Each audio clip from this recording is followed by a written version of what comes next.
my little babies. My little babies. Hello my darling, it's Chanel and welcome to today's reading vlog. It's a mood reading vlog. Before I get started, to explain this, it is Indy's 10th birthday, and for her birthday party this year she wanted a capybara / Harry Potter birthday party. So if you couldn't guess, I am Bellatrix Lestrange. And now that is out of the way, let's pick the books that I'm going to be reading. So 3 will just be whatever I'm in the mood for, and 2 will be chosen by 2 methods. So the first one is the recommendations jar. So as you might recall, I'm not doing a dedicated vlog to this anymore, but I am going to be pulling out recs whenever I feel like it, and I feel like it today. So without much further ado, I'm going to choose one. This is the one for today. So you get to read first.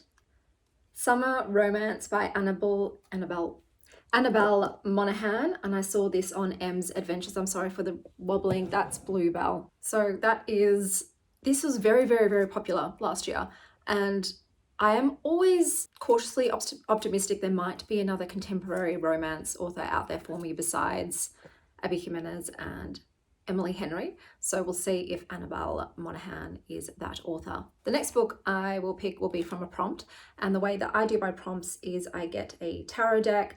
This one today is called the Pythonic Tarot. It's super witchy because, you know, I had to fit the theme. So let's just get a card and see what prompt that is. Oh, Jesus. All right.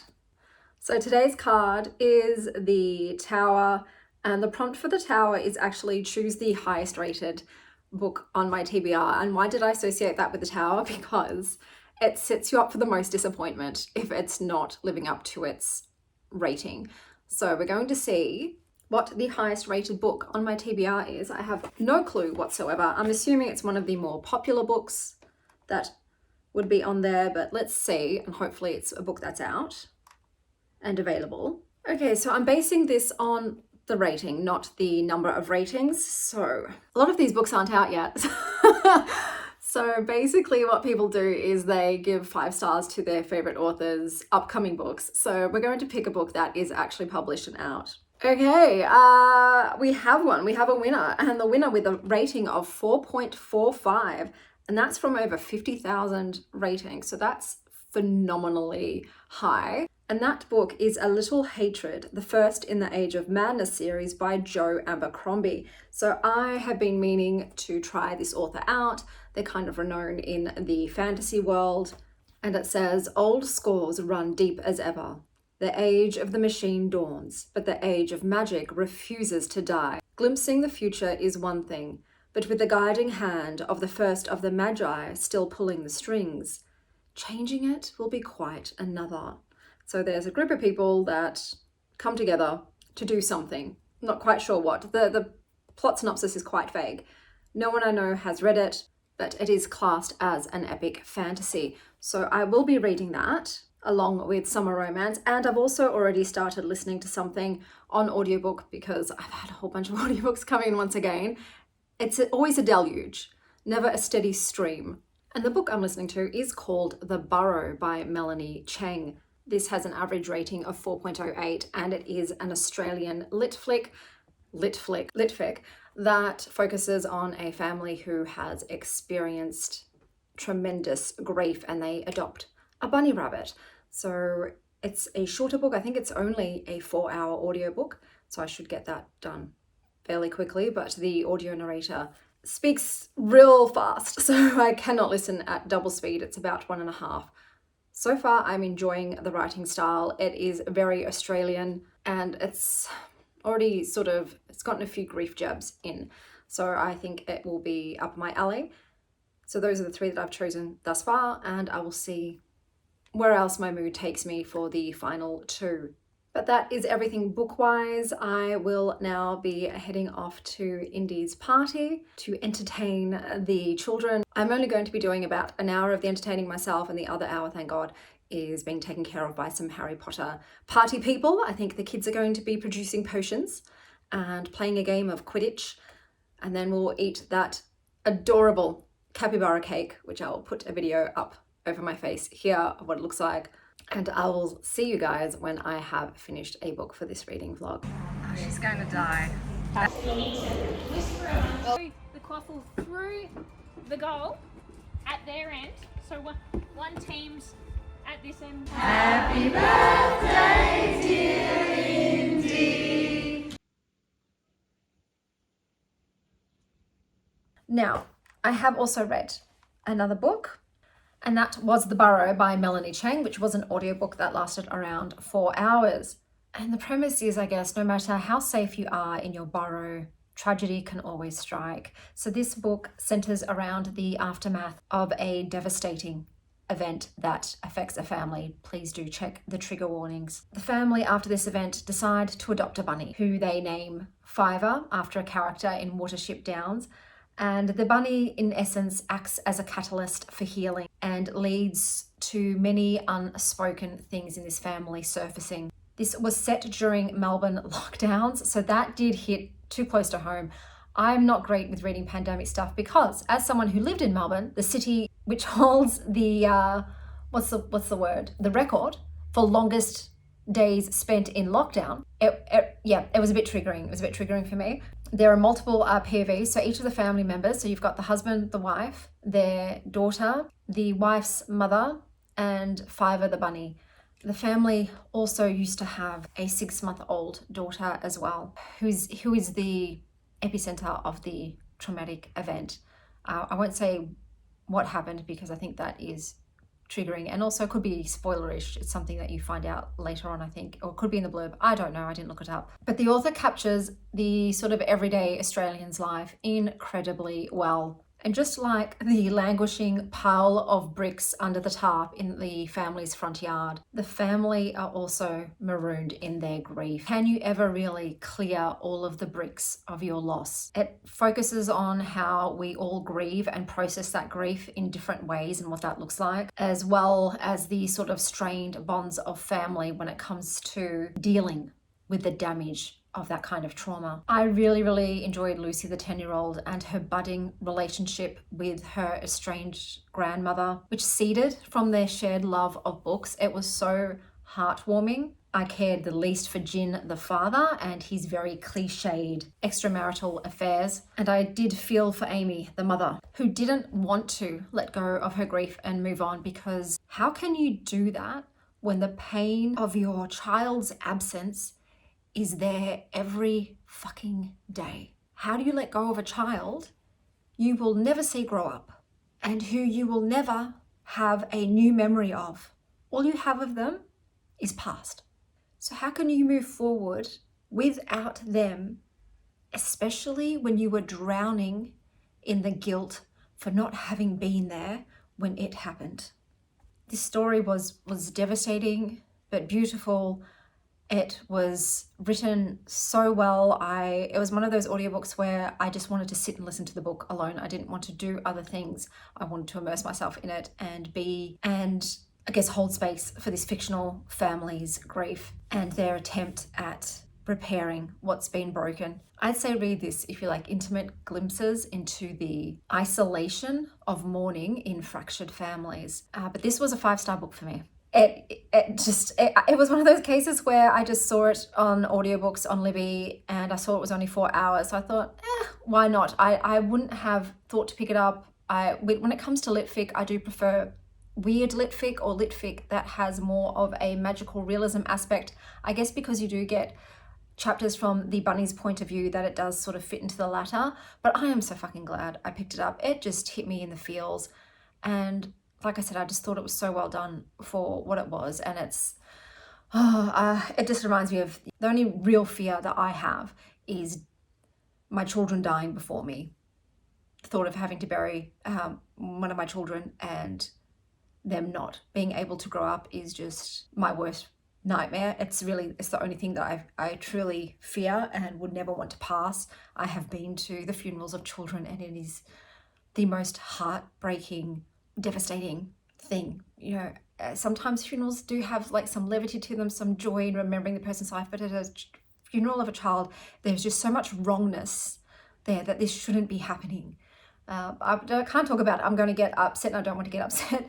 But there, this book, highly recommend, 5-star read for me. I have started reading Summer Romance by Annabelle Monaghan. I will talk about that once I've finished it. I will also be picking up some other books, but I will talk to you about them once I've done them too. So I will see you guys when that happens. Today, it's just now get ready for school because school starts tomorrow. So it's a big, busy day. And I've got lots to do, but I'll see you the next time I've got a book to talk about. Intense eye gazing. Oh, she wants to play. Okay guys, I'm not here for a book review, but I am here for a book called Girls. Sylvie, don't smack Nova in the face. Yeah, be nice. Be nice. Because I just went to the library. I'm going to show you what Sylvie, she's the sassiest one. Sylvie. And I got some books. Speaking of book, this is called The Book. These guys went hard with marketing. I've seen it everywhere. But it's supposed to be everything you sort of need to know to rebuild civilization. And it goes for crazy amounts of money. So my library got it and I'm like, sweet. I can read it for free. So I've got this, The Final Cut by Charles Burns. So this is a graphic novel. Cosmic Connections by Charles Taylor. I have no idea what this is. It might not be up my alley, but I'll give it a look. Hurricane Season by Fernanda Melchor. I know I did not like her book. My God, what was it called again? Paradise? But I thought I would give her another shot to see maybe if a different story would be more up my alley. The Watermark by Sam Mills. Once again, no clue what this is, but it just came in. I love new book smell. Oh, there's pictures. So we'll give it a try, taste test. Stoner by Williams. I have seen everybody reading this. I think this has had a bit of a revival. I've never read it. It's a classic that I have not read. So I thought I would give it a look. Biography of X by Catherine Lacey. Same sort of thing. It's once again it's part of the current dialogue. I've been seeing it all over Goodreads, so I grabbed it. The Baron in the Trees by Calvino. I haven't read any of Italo Calvino's work, so I just picked a random one, one of their newer editions in the library, because sometimes the really old books, they're a little too loved up, if you know what I mean, and I can't physically touch them. So this was a pretty unused, unborrowed book, so I thought I'd give his writing a chance. Born by Jeff Vandermeer, which was on my TBR to try. Natural Beauty by Ling Lin Huang. The cats are just fighting today. After reading Rouge and Youth Juice, I thought, let's give this one a try too. And the final book that I grabbed, oh, I can't show you that one. That's for an upcoming Get Real Weird With It vlog. Interesting, this is the cover though. I haven't seen this version of the cover. I won't show you the title, but yeah, I've not seen this edition. Those were all the books that I grabbed from the library today. I also went around to a whole bunch of little free libraries because unfortunately not a single secondhand bookstore wanted to buy any of my books. So I couldn't sell a single one. I know I could probably sell some if I listed them individually on Gumtree or something, but I don't want people coming to my house for one book and times that by 100. So I ended up giving the majority to friends and family. I just emailed everybody, said, what do you want? But I was still left with obviously all of the very weird alternative stuff, which I cannot donate anywhere. I might do another giveaway this year, and whoever wins, if they don't want that stuff, I might have to throw it out because I can't put that in a donation bin when it's so explicit. But I also had a bunch of children's books, so children's and YA middle grade picture books. And I thought, what am I going to do with these? So I think there were 2 free little libraries that had some space. I went to about 10. The rest of them were packed. And it looks like no one's taken or left a book in 10 years. They were so weathered and sun bleached. And I thought, I can't actually cram anything else in there. So I ended up just going to a charity store and donating them to them. But it is something to keep in mind in the future. Obviously, this is the first year I've ever bought more than a couple of books a year. But yeah, cannot recoup money on those purchases whatsoever. So this year I am being much more selective with which books I purchase, and most of the time if my library doesn't have it, oh well. But yes, got a whole bunch of books to look through for mood reading, and I will see you once I have finished the last 3 books.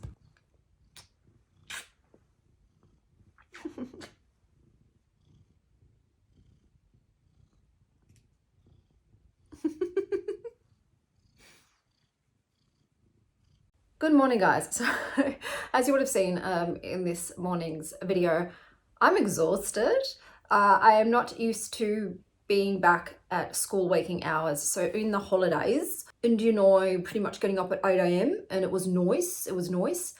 And now it's back to the 6:45 a.m. wake up, and I'm not a fan. I am not adjusting well. It's too much of a discrepancy in time to go back into like that. So I feel like a zombie. But unfortunately, this dumb bitch did make a reservation at a fancy restaurant for lunch that if I cancel it, they will charge my credit card. So I must go out, even though I would rather rot at home. That's the vibe of today.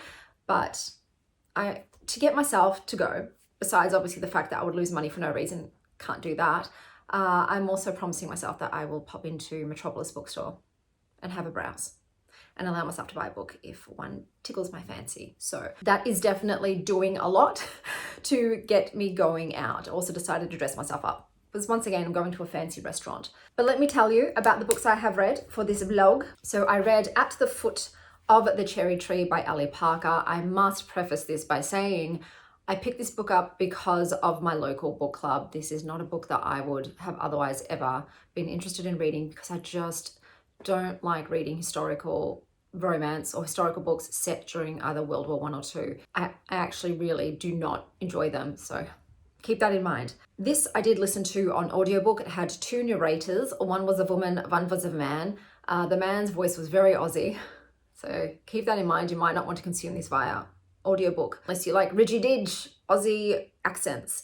So this was set in Japan in 1946, so just after World War II ended, and it is based on a true story that has been written by the couple's granddaughter, which I think is very cute. In this post-World War II book, we have an Aussie soldier who meets an atomic bomb survivor, Sakura, or Cherry as he calls her, and he realizes that the Japanese truly are no longer their enemy. The two fall in love, but xenophobia poses some problems. In a battle between love and post-war tension and racism, will love prevail? There's a quote that kind of sums up the sentiment of this, and it's funny, isn't it? That when you treat them like people, you find out they're just like us. This balances the harshness of post-war racism and poverty with the softness of the romance and relationships in the novel. It took Gordon 8 years to prevail against prejudice and bring his family home to Australia. For me, the writing felt a bit ordinary and cliched, and it was quite slow paced, but once again, this is not my kind of book. I would say read this if you want to learn more about Australia's first war bride and how this couple championed the change to Australia's White Australia policy. I then picked up, I'm patting Sylvie over here, you beautiful, beautiful cat. I then picked up Summer Romance by Annabelle Monaghan, and sometimes summer romances can last forever. This is about professional organizer Ali, who is, hello honey, you want to come on? You want to come on? No, I've got bare legs. She doesn't really like bare legs. Who is mourning the loss of her beloved mother and the demise of her marriage to an absolutely mediocre, narcissistic husband. She's got 3 kids, a dog, and a boulder of grief on her chest. And then one day she summons up the energy to put on proper pants and meets a guy at the dog park. This is mostly about how you lose so much of yourself when you end up living to satisfy the needs of your partner and never your own. I obviously resonated hard with this. The shitty things her husband did, I have lived through that. The way that you completely become just a shadow living to serve others, and that you don't even know who the fuck you are anymore. And then you find yourself in this weird limbo purgatory space between divorce and finding yourself again, where you just have to figure out who the fuck you are. I was there, I lived there. I didn't know who the fuck I was anymore when I finally summoned the courage to end my 16-year marriage. And it was a very weird time. I just had to really evaluate everything. What do I even like? What do I enjoy? What do I want to do? How can I also ensure I never end up here again? It's about putting in boundaries, putting in self-care, prioritizing your needs first, which is, I think, something a lot of women especially struggle with when they become wife and mothers, and how it's really detrimental to not only your well-being but also your family in a way as well. Your family does benefit when you are wholly yourself, when you do nurture your own needs and you do take care of yourself. They benefit from seeing you happy and healthy and self-fulfilled. It benefits everybody when you are able to keep your own cup full. You can pour freely into others. There was so much obviously packed into this. There was a lot of touching on grief, motherhood, marriage, divorce, identity, love, the whole shebang. It's just the gamut of emotions and realizations and lessons that you go through when you are coming out of an unhealthy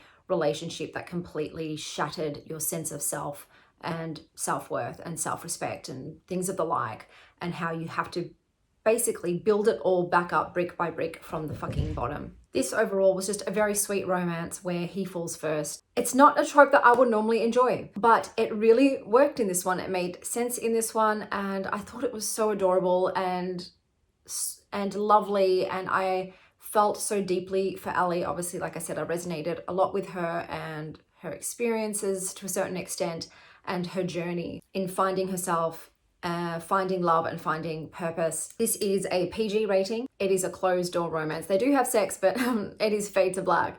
So I would have loved personally just a little bit more spice in it, but that's just me and my perverted self. I did really enjoy this book, and I might consider picking up more of Annabelle Monaghan's work. I would say read this if you like women finding themselves, Marie Kondo, and Skater Boys. The final book that I am reading for this reading vlog is A Little Hatred by Jo Abercrombie. So this book opens with All Heart All Over Rika, or Rika, or Rika, I don't know how to pronounce her name, coming out of one of her seizure visions that she experiences and telling it to her stinky but wise friend, Isern.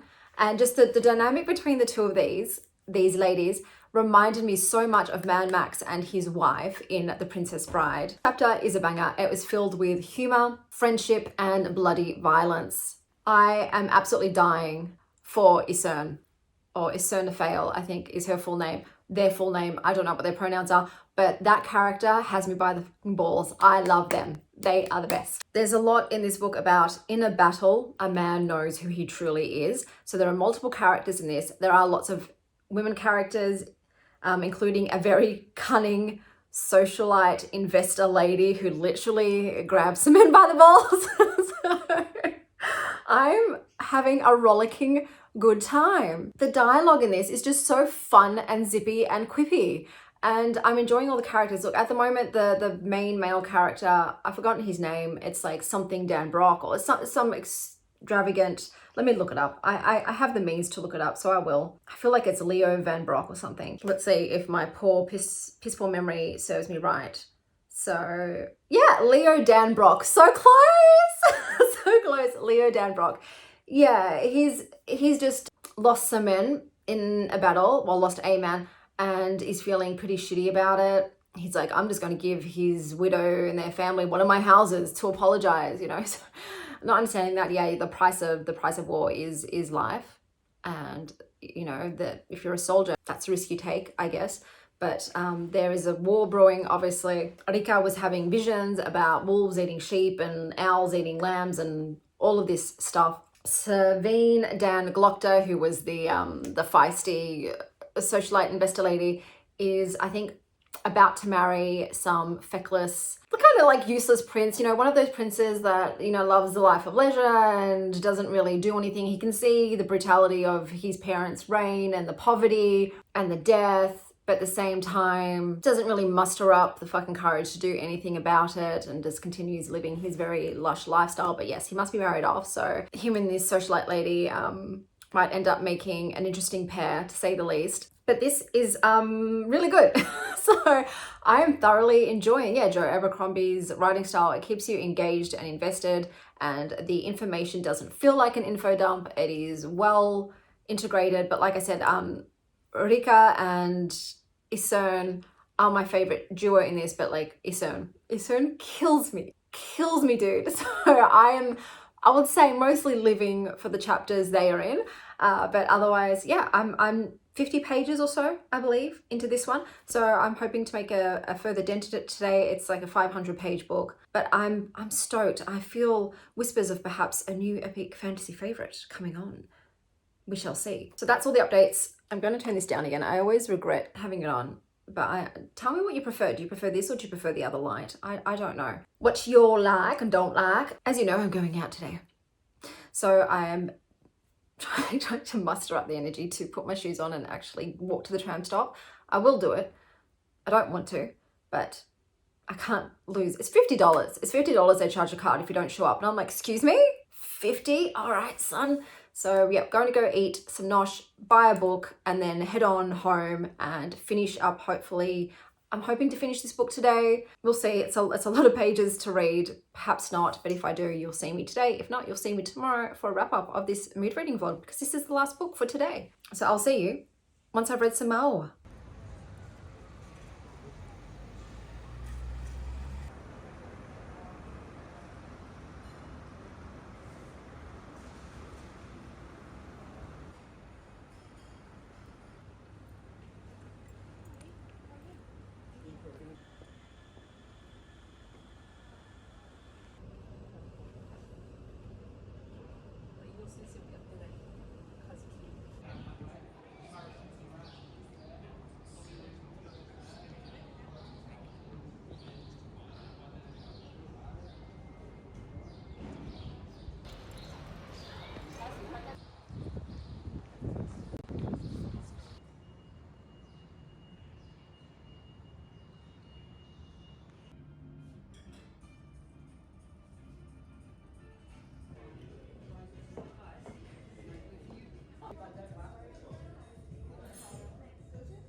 I am back. Okay, so I had to change my plans.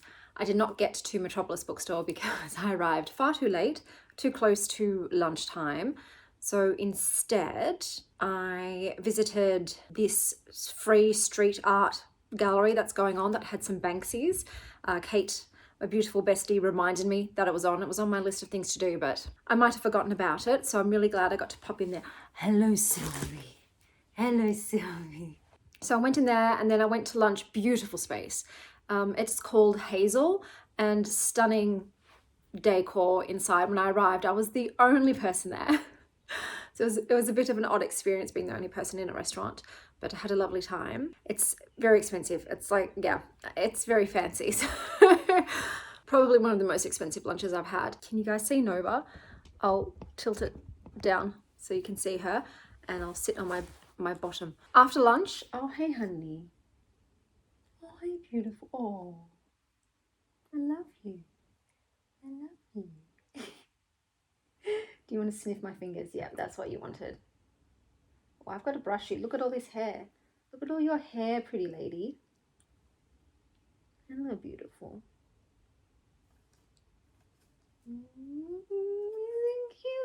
Hey, Sylvie.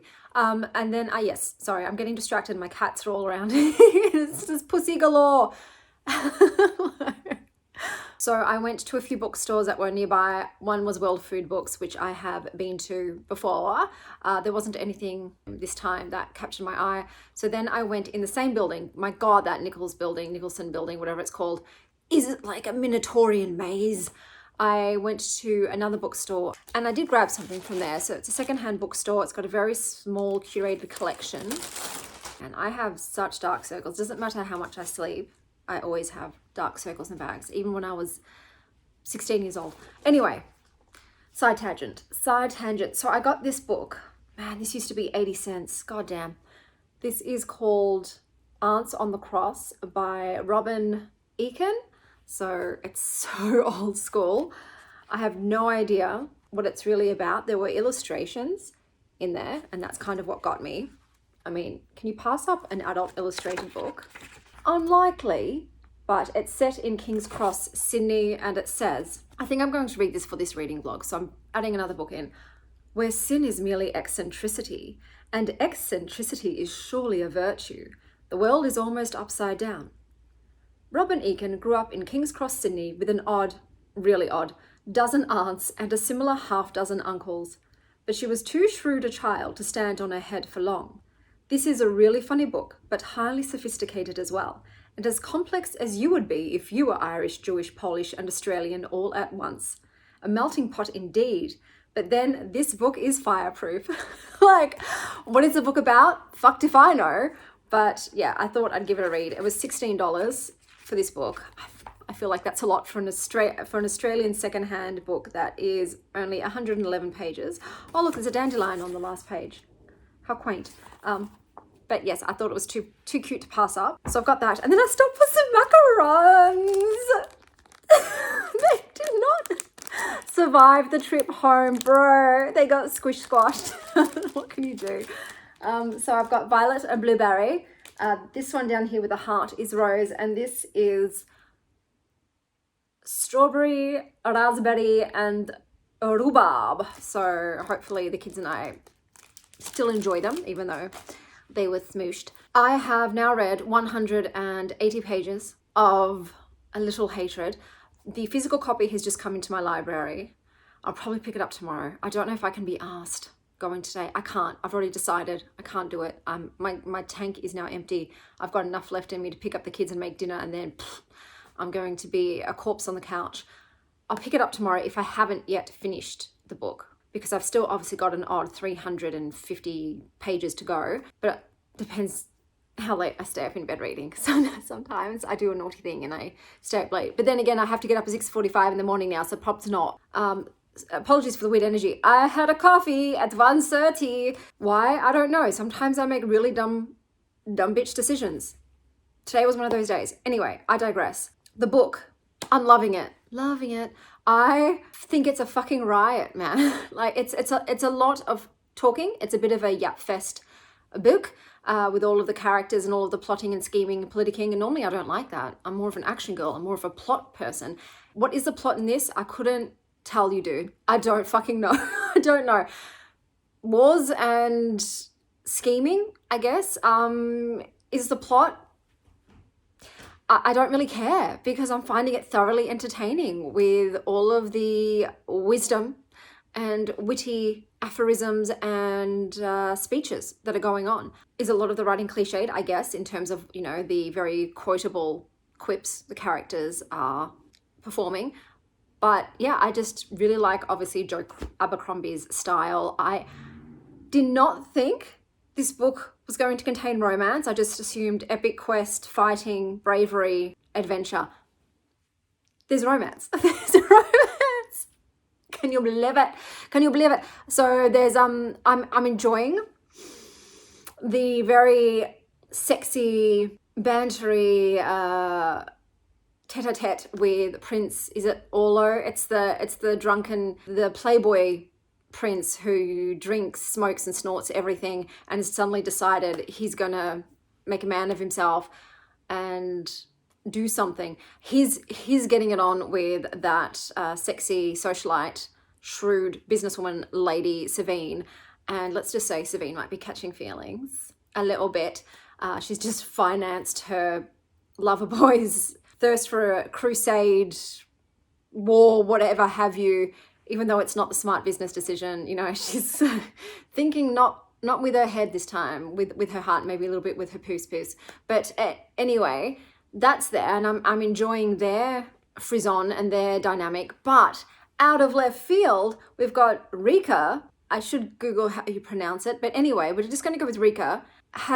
Turns out a past with Leo the lion, and they were friends as children, but he hasn't seen her since they were 10, and she turns up full grown lady with all the lady bits and flirts with him immediately. And I was like, Rika, where was this sort of playful personality? Like there's a great back and forth between her and Isern, but it's like a love-hate between those two. Almost like an older sister, younger sister kind of vibe where Isern knows all the shit and Rika knows nothing. But yeah, when Rika sees Leo, she just runs right up to him and Leo's like, hello. So I was like, I'm shipping it. My shipper has come out to play. So I am 100% invested in this story, even though I'm normally a plot reader first and foremost. No plot, don't care. I'm here for the characters. I guess it's the characters, right? Because that's what the meat of the book is dialogue between characters. So I will no doubt finish that tomorrow and this as well. So those will be now the last two books. I know I'm a bit chaotic with my vlogs. I like to think I plan them, but then I just go completely off fucking script. It's my vibe. I'm very emotion-led, feelings-led. You know, I kind of want to just do what I feel like doing. Very sacral, chakra, pleasure-based. You know, I go with what feels good, and it feels good to read a new book that I just randomly picked up. No idea if this is for me. If I end up DNFing it, I end up DNFing it, but I'm going to give it a go. I paid my good hard-earned money for it.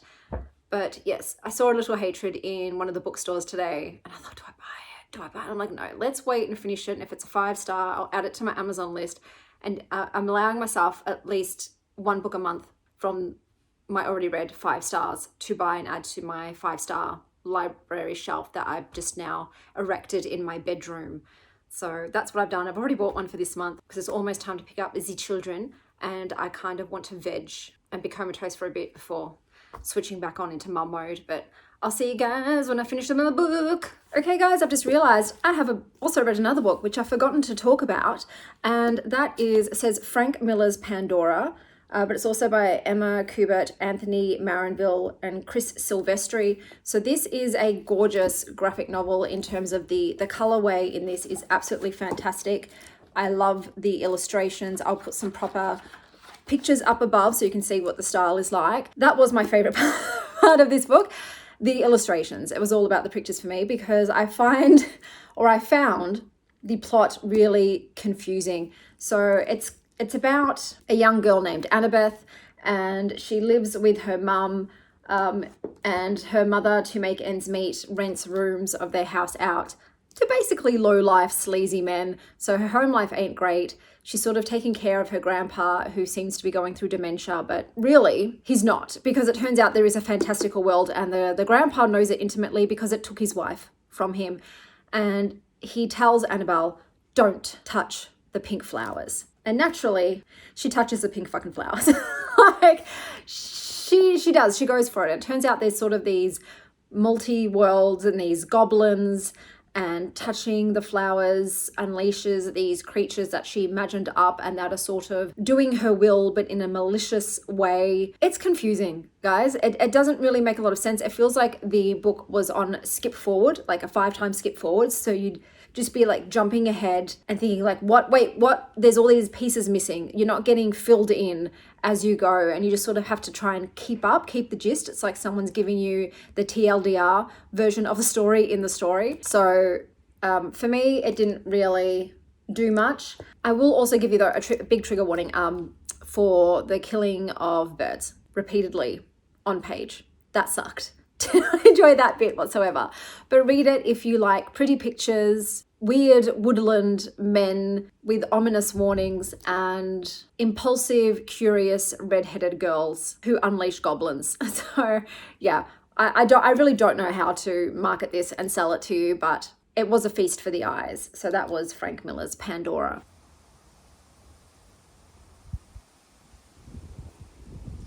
Hello guys, it's another day. I did not get any reading done yesterday. I was utterly brain dead and could not compute. And then last night, I was awake till 4 a.m. thanks to the stock market. So I've gotten about 2 hours sleep. I've just pumped my body full of coffee and we will see how we go. Today will probably be a throwaway day, let's face it. I do hope I will get the little book finished today, the Aunt's Cross book, because it's so tiny, and then I will chip away a little more at A Little Hatred. I don't like this cover as much as the other one. What do you guys reckon? Which cover do you like more? This gold foiling one with a flag or the other one? Does this have a map in there? No, no map. I was wondering if it had a map. It doesn't. So I might switch to the physical, though it's quite heavy.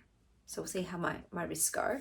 Yes, I will be finishing that too eventually. I also did a little library haul, got a little book haul for you. So we've got Feast While You Can by Michaela Clements and on Julie Data. So this was meant to be my book club pick, but I changed it to fit the buzzword prompt. I have pre-ordered Here Beside the Rising Tide, and it was meant to have been shipped 3 days ago.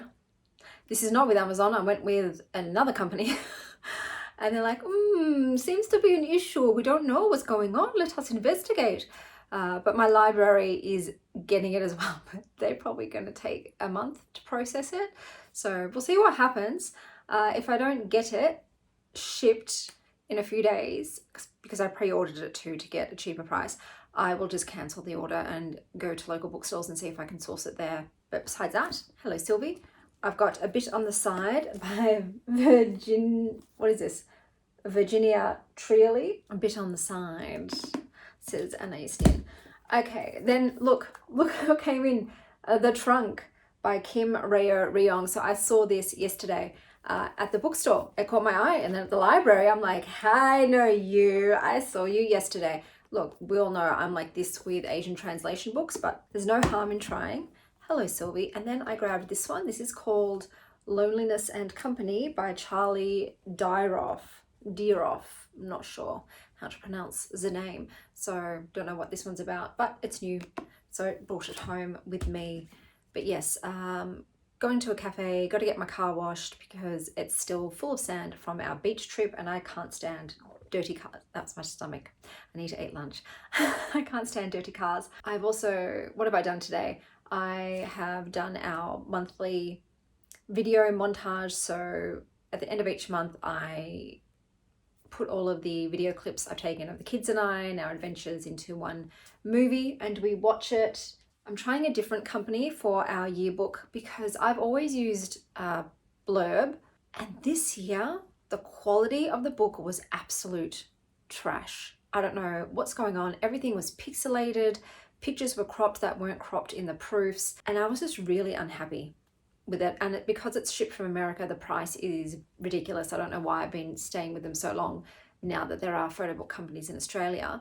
So I'm trying Snapfish. If you are in Australia and you do photo books for you and your family, and you do, I like it when a picture is printed on the hardcover. I don't like pictureless front and back covers, and I prefer to update the project as I go. I don't just want to do it all in one hit, so I need them to have some sort of program or website where you can save your progress and just do it as you go. So if you live in Australia, do let me know if there's one that you would recommend that is decent pricing as well and that has sales. I preferably like one that will do a 50% off sale at some point. But yes, I'm feeling buzzed. I don't normally drink coffee 2 days in a row, but I need it. I'm probably going to need another one at lunch because, yeah, 2 hours and 23 minutes of sleep, I think it was, before my alarm went off. It's not enough. I'll probably get through today, but tomorrow I've got a big family function. This vlog is so long. I'm so sorry, guys. It's just I'm not reading much. It's taking me a long time to get through books because I'm just not picking them up. I am too tired and I'm too busy, but I'm hoping, praying, begging that I finish everything tonight. So tomorrow, before I go to my family's barbecue event, I can finish this vlog off and move on to the next one. But I'll see you soon. Bluebell's new favorite spot. Isn't it, babe? Okay, guys, I'm back finally.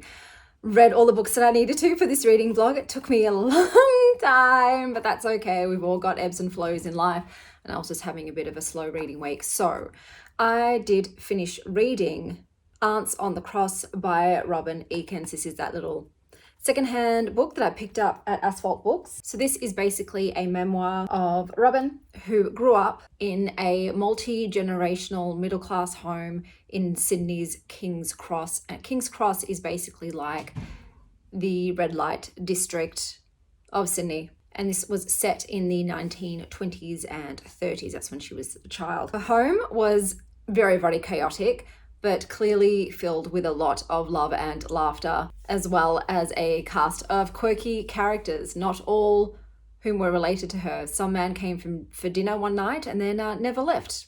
Stayed and lived with them for 19 years. Personally, I wanted to know more about her adult life and her lovers than her childhood, but she did give the deaths of each of her family members, which was interesting to see how they all died. It is very light-hearted in tone, with a smattering of eccentricity, and is basically a brief nostalgic remembrance of times past in a bohemian family. Do keep in mind though, it is a twee, itty-bitty memoir of its time. Wink, wink, racism, sexism, and the like.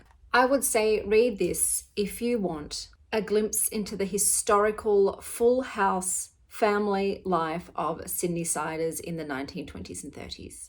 And now we're going on to the final big boy, which was A Little Hatred by Jo Abercrombie. So I'm holding this edition up because I just watched a video by a Modern Ajumma, and she was mentioning that she is doing the Goodreads challenge, I think it was called, by Ben Reads Good. I'll link everybody down below. And February's prompt was read a book with flames on the cover, and we have a city on fire. So I'm fulfilling the prompt with this book. I'm going to put it down because it's a heavy boy. A Little Hatred is basically a grim, dark, morally grey fantasy book. It did remind me of fantasy stories like Game of Thrones in that it is more about the maneuvering and discussions and manipulations rather than the action and the battle and the plot overall. It's sort of just as you go, like day in the life of all of these different political or peasant figures in the book and how they all interplay with each other and fit into this jigsaw puzzle. There's a quote from I think it was Clover, I'm not sure, but they were eating an apple and they said, "Tart but tolerable, like life, eh?" And there were some things about this book that did leave a bit of a sour taste in my mouth, but I'll wait to get to that. Once again, Isern Fail, or Isern, was my favorite character. I don't know why, but I pictured her as the granny from The Croods. That's who I saw in my head, but I have never been more in love with the character. I fucking adore her. There was a lot of plotting, scheming, sword fighting, capitalizing, and even touching upon industrialization and unionizing in this book. However, it really is all about the characters and the superbly entertaining dialogue. The book is fantastic. I just want to say that. I've given it 5 stars, okay? I'm going to get that out the way because I do have a rant. And it's to do with a romance, which I wasn't even thinking was going to be in here, but it was. So if you might recall, at the beginning of the book, we set up with Rika. That's how you pronounce it because it rhymes with pricker. And Leo the himbo, but excellent warrior. And, you know, fine, yeah, that was a childhood friends to lovers kind of romancing going on. And then you got the main meat, my favorite couple, the one I stan, which was cunning businesswoman Savine and her playboy prince also.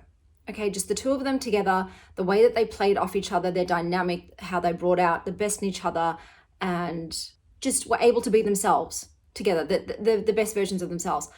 I loved them. I love them. I have to calm myself down. Look, I'm so glad I didn't. I've had a night's sleep on it. I did finish this book at 11, but I didn't get to sleep until 1 a.m. because I was just seething. What happened to the romance? Why you gotta do me like that, Joe? Oh my God. Oh my God. I can't spoil anything for you, but Mr. Abercrombie came and cock-blocked this couple in the worst fucking way. It should have been King Orlo and Queen Savine. I mean, it rhymes, but this was a fucking shit show. And it's just like, I sat there and I was devastated and my heart was broken. And at the same time, I'm like, I should be jumping off this ship, but why do I kind of want to go down with the ship? I know it's very problematic. If you know the reason for why this couple cannot push past the obstacle, you'll be like, Chanel, you can't possibly still want them together. I know I shouldn't, but I do, and I don't know what that says about me. I'm just, and then other things happen, and I'm like, I'm not on board with this romance reshuffle. I must say, it stabbed my shipper heart to death. I am bleeding profusely onto the page of this book. Oh my God. And I ended up going down a rabbit hole of like, I'm not even gonna get into it. I can't get into anything of it because I don't want to spoil it in case you haven't read it. Like I said, I know this book is not meant to be about the romance, but like, you can't set up this fucking powerhouse couple and then wreck that shit. It's like Joe built this amazing house of cards and just went, that's what you get. You thought you were going to be happy ever after in this castle of dreams? No. Rubble on the ground, my friends, rubble on the ground. I had a very, very visceral, emotional reaction to what happened with all of the lovers in this book. I was just like, what the fuck is this shit show? I don't know. Do I want to continue reading on with this series now? I'm going to be honest. I'm not sure. Even though I loved it, I'm very aware that I would have to not care about the romance to continue on. I don't know if I can do that. I'm such a lover of love, and I don't know if I can get on board with the new dynamics. To be fair, I think it would heavily taint my enjoyment of the novel. So I don't know, guys, people who've read the rest of this series, do you still think I will enjoy it, even with what's happened with the couples? Be honest. Maybe I should just give the second one a try, and obviously if it's leaving a bitter taste in my mouth, I will just abandon it. But everything else, like, I just really enjoyed it. It's like I said, it's not about really the plot and what's going on. Are there twists and turns? Yes. Did so much stuff go down right at the end of the book? Absolutely. It did remind me of Stephen King in that way, where the pacing was just a bit off. It would be slow at times, and all of a sudden, bang, bang, bang, bang, bang, things be popping off. And definitely that did happen at the end, where every character's like, let me throw a wrench in that real quick. Wild card, you bitches. And that's what they were all doing. But yes, I think I'm going to give the second one a go. Just see if I can. I know a lot of people said to read the first series, the one that actually set this one up, which obviously I did not. I just went straight into this one. So maybe I might do that. I might just play around with some of Joe Abercrombie's other shit and see what sticks. But I would say read this if you like a colourful cast of characters, scheming swordplay, and wise but crazy women. I can't believe I've got another 5-star. I looked at my Goodreads, and out of the books that I have catalogued on there, which is about 3,200-ish, so just a small amount of all of the books I've read in my lifetime, but out of the 3,200 that I did log on Goodreads, only around 146 were 5 stars. So I think it's about 4%. So 4% of my reads, based on the data that I have, are 5 stars. So to have so many already this month, amazing. I'm not going to complain about it. I would love to get my percentage up. That's what I'm always doing, trying to hone the majority of my reading into books that I fucking love, and then leaving a few for the experimental, trying other flavors, expanding my palette books. But yes, I was thrilled with this one. Like I said, that he just nails the conversation between characters. Loved it.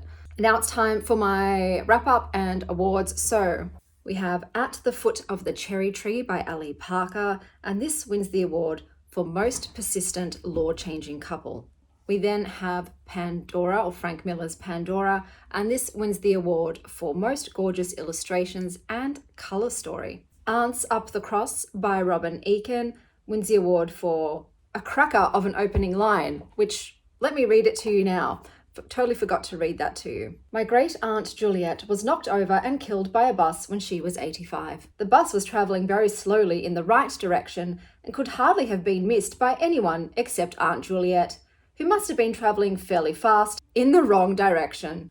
Then we have Summer Romance by Annabelle Monaghan, and this wins the award for Best Lawyer Outfits. And now onto my 2 5-stars, 2 of 5. 2, that's a 1, 2, double of this reading vlog. And we have the Burrow by Melanie Cheng, which was an audiobook read. And this wins the award for Tender Portrayal of a Heartbroken Family. And last but not least, we have A Little Hatred by J. Abercrombie, and this wins the award for the unintentionally star-crossed kinkiest couple. Those were all of my reads for this reading vlog.